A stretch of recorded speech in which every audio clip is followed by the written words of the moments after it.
ओम नमः शिवाय। सभी भक्तों को जय श्री राम। आपकी कमेंट्स थी कि पितृपक्ष में हमें श्राद्ध कैसे करना चाहिए, किस तरीके से हम अपने पितरों का श्राद्ध निकालें जिससे वो प्रसन्न हो जाएं और उनकी अनुकंपा हमें प्राप्त हो। देखो, पितृपक्ष में हमारे जो पूर्वज रहे हैं, हमारे जो पितृ रहे हैं या जो प्रेत बन चुके हैं, वो हम उनके निमित्त श्राद्ध निकालते हैं। श्राद्ध इसलिए निकालते हैं कि हमारे द्वारा निकाला गया हविष्य उन तक पहुंचे और वो सुख शांति पूर्वक एक वर्ष व्यतीत करें।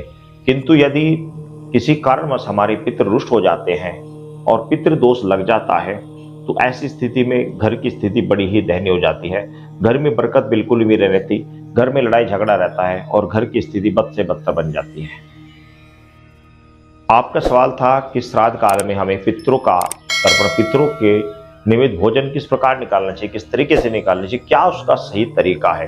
तो इसके लिए आपको किसी ब्राह्मण के पास जाने की आवश्यकता नहीं, ना ही किसी विद्वान से पूछने की आवश्यकता है। मैं एक छोटा सा तरीका आपको बता रहा हूँ, मेरा पर्सनल तरीका है, जिस तरीके से मैं करता हूँ आप इसी तरीके से करें। फालतू आपको किसी तामझाम में पढ़ने की आवश्यकता नहीं। पहली बात तो ये कि पूरे श्राद्ध काल आपको ये कार्य करना चाहिए, और यदि पूरे साल नहीं कर सकते तो उस विशेष तिथि पर तो अवश्य करना चाहिए जिस दिन आपके पूर्वज का श्राद्ध है। वो तिथि कैसे निकालते हैं? मान लिया आपका पूर्वज सप्तमी को एक्सपायर हुआ था और उसका अष्टमी वाले दिन अंतिम संस्कार हुआ, तो अष्टमी वाले दिन उसकी तिथि मानी जाएगी। जिस दिन दाह संस्कार होता है उस दिन की तिथि मानी जाती है। एक्सपायर होने से कोई संबंध नहीं, जिस दिन शरीर का दाह संस्कार होता है उस दिन की तिथि मान्य होती है।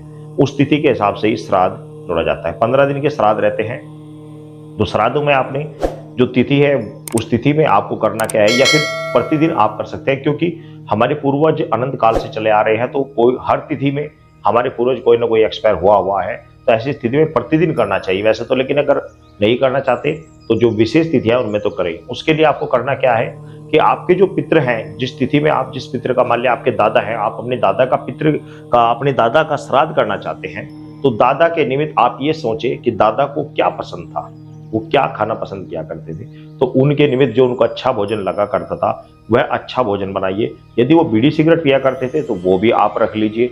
और अब इसमें बहुत सारी बातें, कोई मजाक भी बनाता है कि भाई ऐसे भी वो मान लिया दवा से देर खाते थे तो वो भी खाते थे, ये चीजें मायने नहीं रखती।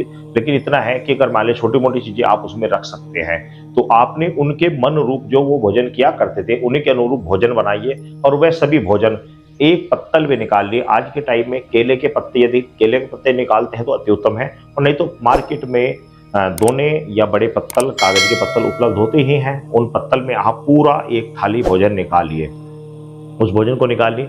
साथ ही बराबर में 1 लोटा जल आप रख लीजिए।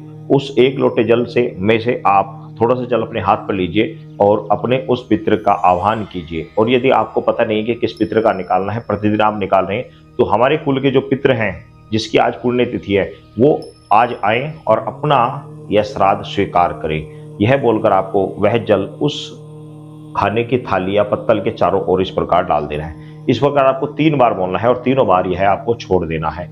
इसके बाद में आपने उस पत्तल को उठानी है, उस थाली को जिसमें भोजन आपने रखा उसको उठाना है, और वह गिलास आपका पानी को आपको उठाना है। आपको जाना है गाय के पास, गाय को उसको खिला कर आ जानी है, या फिर बाहर जंगल में कहीं ऐसी जगह रख दे जहां पर जंगली जानवर उसको खा सके, जंगली कौवे उसको खा सके, जंगली पक्षी उसे खा सके, जंगली कुत्ते उसको खा सके। घर का पालतू कुत्ता नहीं चलेगा, घर की पालतू गाय चल जाएगी लेकिन कुत्ता नहीं चलेगा, घर का पालतू कुत्ता। तो बाहर जंगली किसी कुत्ते को या बाहर जंगली किसी जानवर को, बाहर जंगली किसी कौवे पक्षी इत्यादि को, किसी को भी आप वह भोजन आप उनको देकर आ सकते हैं। उनके निमित्त वह पानी वहां पर छोड़ाइए, वह रखाइए किसी पात्र में। तो वह आज के टाइम में डिस्पोजल गिलास इत्यादि आते हैं, उनमें वह पानी रख कर आ जाइए। और गाय को खिला रहे तो गाय के चारे में वह भोजन रख दीजिए, साथ में पानी भी वहीं पर डाल दीजिए। तो आपके जो पितृ हैं, आपके जो पूर्वज है जिसका श्राद्ध था, वह भोजन उसको प्राप्त होगा और 1 वर्ष तक वह पर्याप्त मात्रा में संतुष्ट रहेगा और आपके ऊपर आपका अपना आशीर्वाद पूर्ण रूप से बनाकर रहेगा।